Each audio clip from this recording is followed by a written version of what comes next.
All right, in this video, we're going to determine whether two events are independent or dependent. Now, how that works is if two events are independent, so two events A and B, if those are independent, then you can say and do PA times PB. So the probability of A and B should equal the probability of A times the probability of B. So these should be equal if you're independent. If the left and right are not equal, you are not independent, which makes you dependent. So let's look at an example. So a vase contains 3 white roses and 1 red rose. You randomly select 2 roses to take home.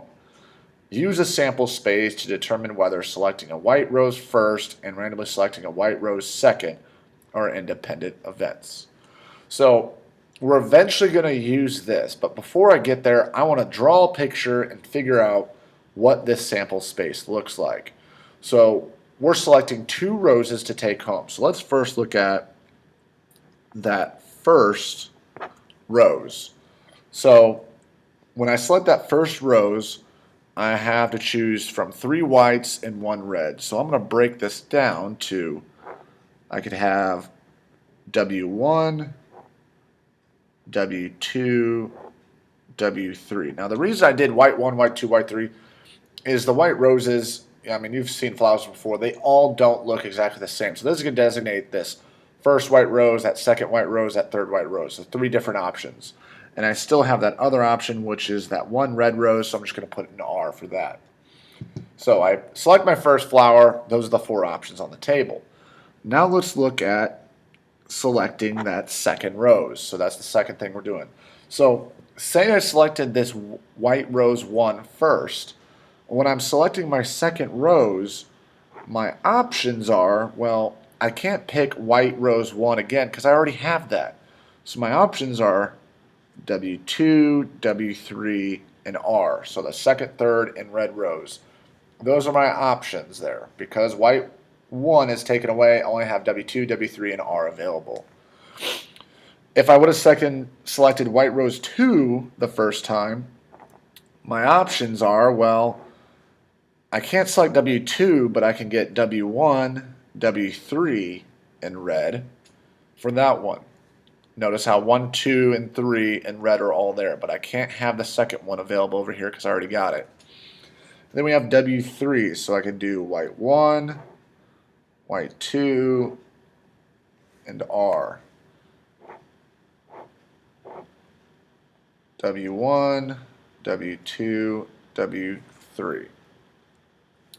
So if I had the rose first, the red one, my options are W1, W2, W3. If I picked white rose 3, then I only have 1 and 2 available in R. So you can kind of see how that's playing out.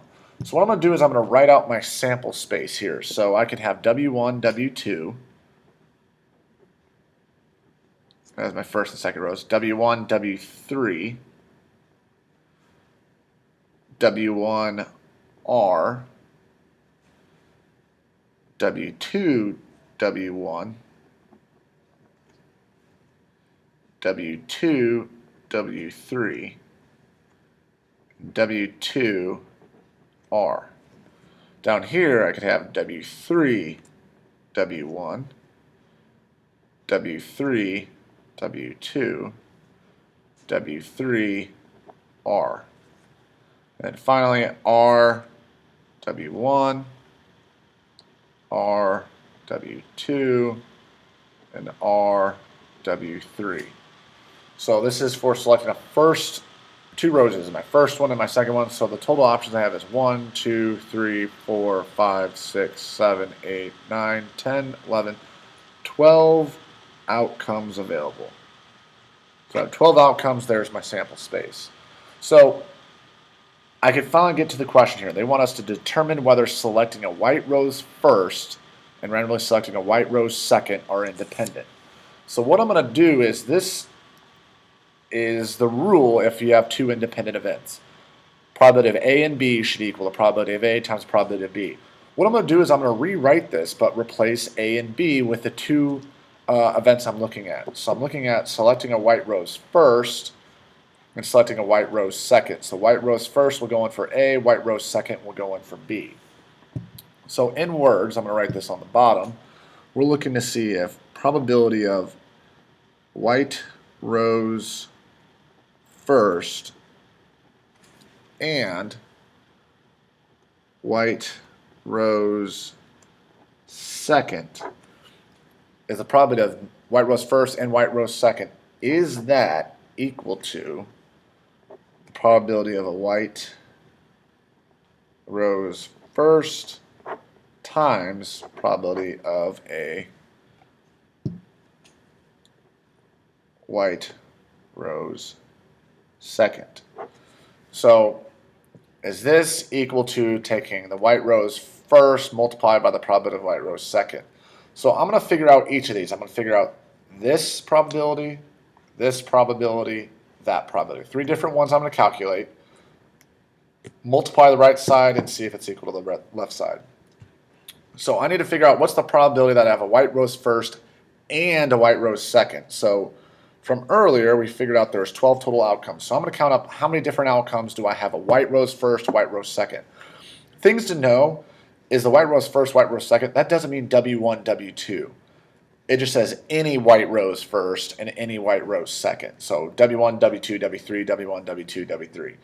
So let's count up how many different ways do I have a white rose first and a white rose second. So 1, 2, 3, 4, 5, 6 times out of 12.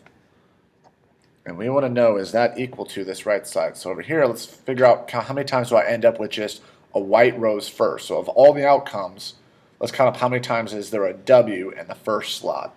So 1, 2, 3, 4, 5, 6, 7, 8, 9. So that happens 9, and we said there's 12 total outcomes. And then a white rose second. So I'm looking in the second slot, count up how many times do I have a W in the second slot.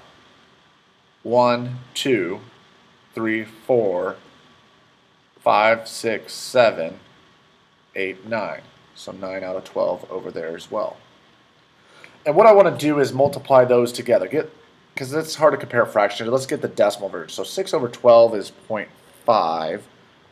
Over here in a calculator, I'd take 9 divided by 12, multiplication sign, 9 divided by 12, hit enter, and what you get is 0.5625. So notice that these two numbers are very, very close, but not quite the same. Since these are not equal, we are not independent.